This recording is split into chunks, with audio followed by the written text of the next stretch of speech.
Fee O'Shea, the vegan health coach, author and conscious consumer. And today I have got something really quite interesting that I came across, and it is to do with nicotine, of all sorts of things to start talking about nicotine. So back in the 60s, when the tobacco companies were fighting the Surgeon General's warning that, they didn't want it on there. I think that was about 1964, around about that. One of their arguments, they had a few arguments, but one of their arguments was that nicotine reduced the risk, or people who smoked, that's more to the point, people who smoked didn't get Parkinson's disease.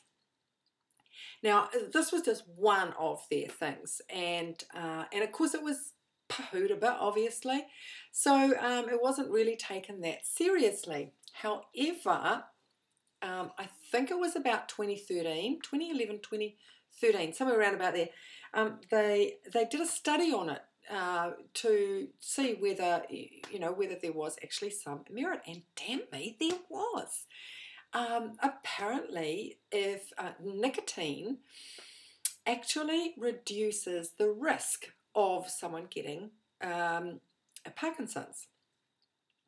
So this is actually, really quite interesting. But you've got to think about this in the sense of smoking itself. Smoking cigarettes, of course, it might reduce, the risk of Parkinson's, but hell's teeth, the risk of getting lung disease and emphysema is skyrocketed, honestly. In fact, 80 to 90% of lung cancers in the United States is actually linked to smoking.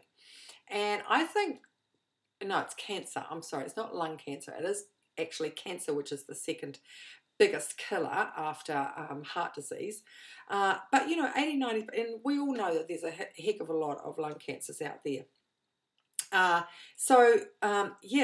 Because you see, the thing is that not only does, because it's the tobacco that has nicotine in it, but you see, the cigarette has, it has a toxic mix of more than 7,000 chemicals in a cigarette.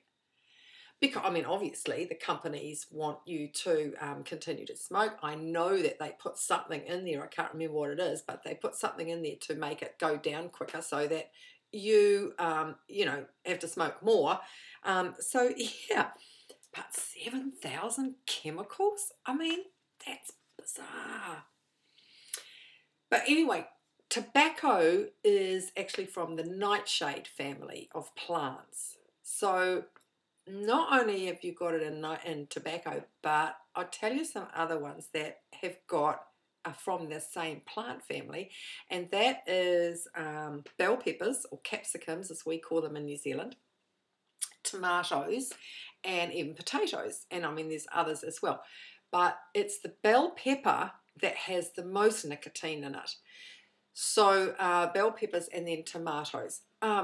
So look, hey, all you have to do is get make a stuffed bell pepper, stuff it with stuff like lentils or quinoa, and bake it. And there's your protein for a start, okay?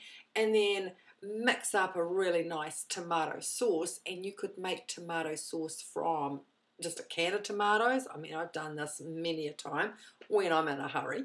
So a can of tomatoes, just put that into a pot and then mix that around. Put in a little bit of balsamic vinegar and a tad of maple syrup, and just, reduce that down. And that makes the most beautiful tomato sauce ever. And pour that over the top of your bell pepper. And so you've got that nicotine then coming through in the bell pepper and in the tomatoes. So two birds with one stone. And I tell you what, if you make it a red bell pepper and then pile your plate up with a lot of greens like kale and spinach and that sort of stuff, that's a really classy, dinner, and really, really quick as well. So there you have it. It just might help you to reduce the risk of Parkinson's. And because, as we all know, Parkinson's is a really debilitating and horrible, horrible disease that people get, and there is no cure for it. So really, we want to be preventative, and this is where plant-based foods are incredible when it comes to preventing, diseases like this. So that's it for today. It's relatively quick, but then we all like quick videos, don't we? So, hey, till next time, have great plant food, love animals, and be really compassionate with all of them, including humans. Kind of like the human animal needs our compassion. And I will see you next time. Bye for now.